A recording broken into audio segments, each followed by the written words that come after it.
这是点联，各位观众朋友，大家好，欢迎您收看藏人行政中央电视台本周西藏华语节目。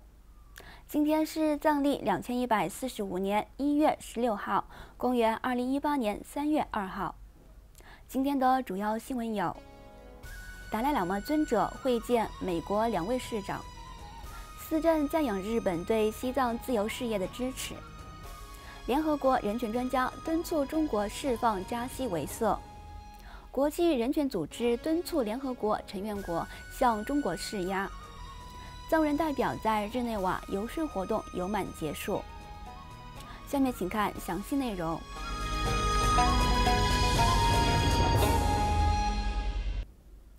上周四2月22号，美国肯塔基州慈悲之城路易维尔市市长与加利福尼亚州善良之城安纳汉市市长在达兰萨拉觐见了西藏精神领袖达赖喇嘛尊者。路易维尔市市长格雷格费尔在觐见西藏精神领袖达赖喇嘛尊者后，在他的推特上表示，能与达赖喇嘛尊者会晤是一种荣耀。尊者是和平、正义和同情的象征性人物，对路易维尔市市长而言有很大的影响。2位市长曾多次与达赖喇嘛尊者会面。2016年，美国市长峰会邀请达赖喇嘛尊者出席由200位市长参加的“建设更加富有同情心的社会”为主题的会议。同年，尊者会见了明尼苏达州罗切斯特市市长。路易维尔市市长及安纳汉市市长共同讨论了如何在美国各校中实践以人文价值观为基础的课程。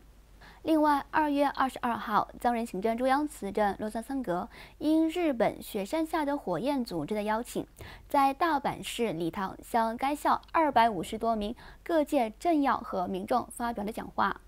并赞扬日本政府和民众长期以来对西藏人民的非暴力斗争、自由、人权和民主的支持。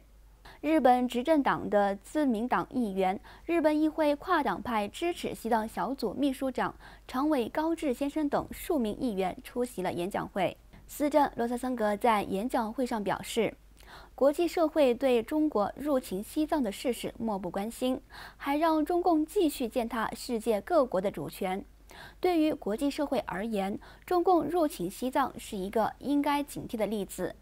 如果世界各国还对中国的参透漠不关心，最终你的国家也将变成下一个西藏。司政还表示，西藏问题是西藏人民透过非暴力争取正义、自由、民主和保护自然环境的最佳榜样。因为当今世界正在受暴力冲突的困扰，因此支持西藏意味着支持非暴力。但如果不支持西藏，好战和恐怖主义将成为解决冲突的唯一方法。司政还感谢参加演讲会的日本各界民众，表示这将对在中国统治下遭受苦难的藏人发出希望和鼓励的信息。自民党议会议员、日本议会跨党派支持西藏小组秘书长长尾高志先生在讲话中强调了日本将和平、自由和民主作为国家政策的基石，并表示将坚定不移地支持西藏人民以非暴力方式争取自由和正义。长尾高志先生最后呼吁日本人民重振他们的勇气和决心，坚定地同西藏人民一起反对中国政府对西藏的高压统治。此外，司政洛萨桑格于上周三2月21号在东京接受日本资深记者兼日本国家基础研究所智囊团队负责人樱井良子女士的专访。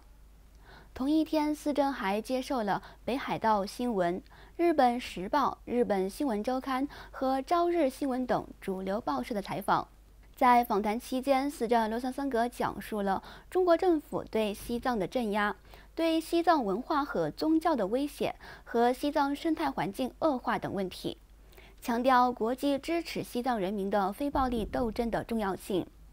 藏人行政中央所秉持的中间道路政策，以及达赖喇嘛尊者转世等重要问题，并进行了讨论。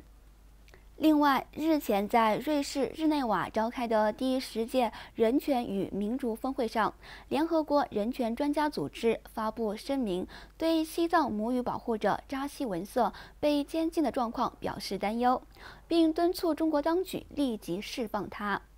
这份于2月21号发表的公开声明中，联合国人权专家组织针对被中共当局指控为煽动分裂国家罪的西藏母语保护者扎西文瑟的境况表示担忧，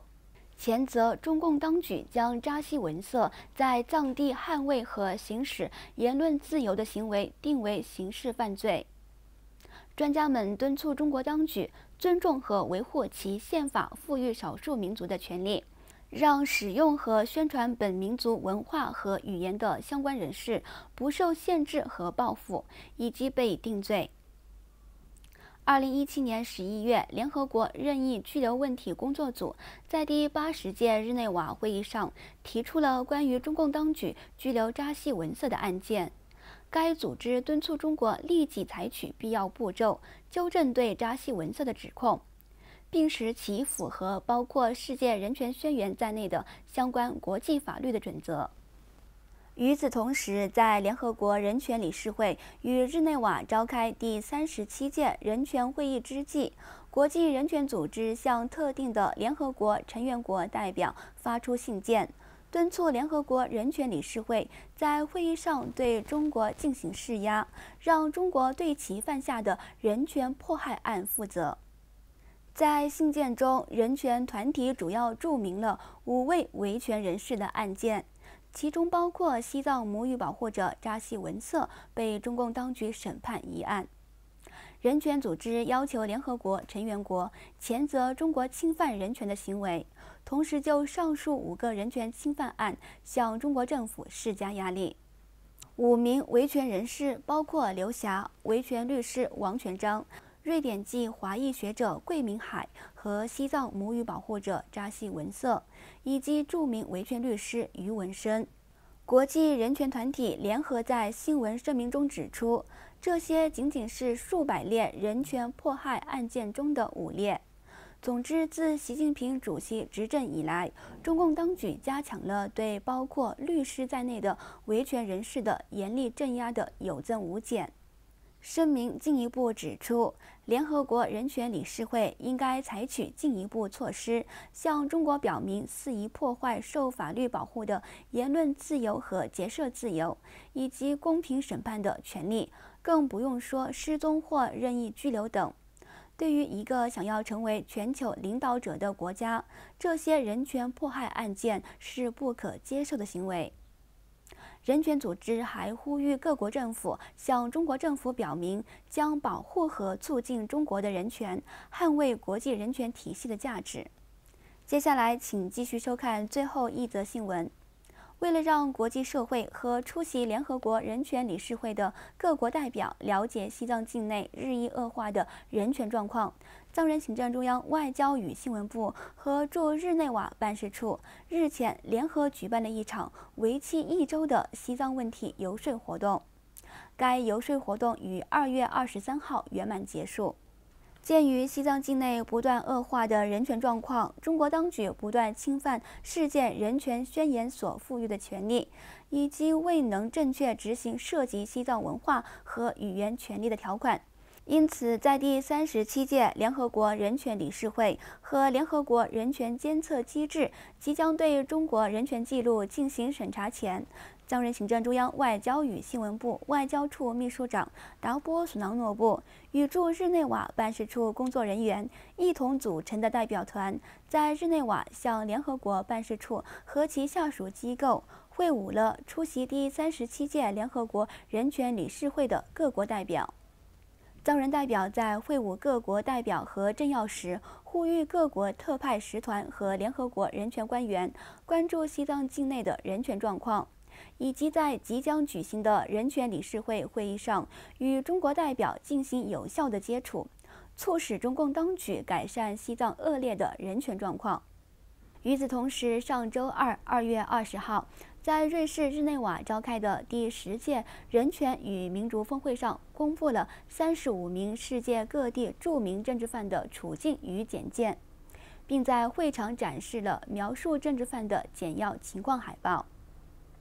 在这35名政治犯中，有6名西藏政治犯被列入海报中。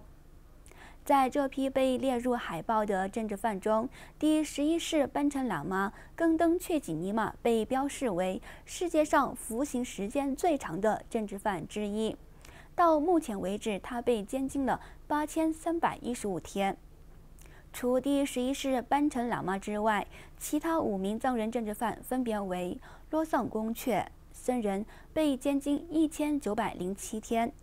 因在西藏安多阿坝展开自焚后，被中共当局判处死缓。西藏安多自焚藏人公雀汪姆的丈夫卓玛加被监禁1804天。西藏环保主义者噶玛桑珠被判15年。义西曲珍退休医生因透露2008年藏人抗议活动的消息而被判15年。本阔吉因庆祝达赖喇嘛尊者80岁华诞而被判处7年徒刑。在这些被列入海报的政治犯中，超过1/3的政治犯在中国政府监狱里，其中包括6名藏人，其余部分为古巴、俄罗斯、伊朗、柬埔寨、委内瑞拉等各国政治犯。观众朋友，藏人行政中央电视台本周西藏华语节目就到此结束了，感谢您的收看，我们下周同一时间再会，祝你有个愉快的周末。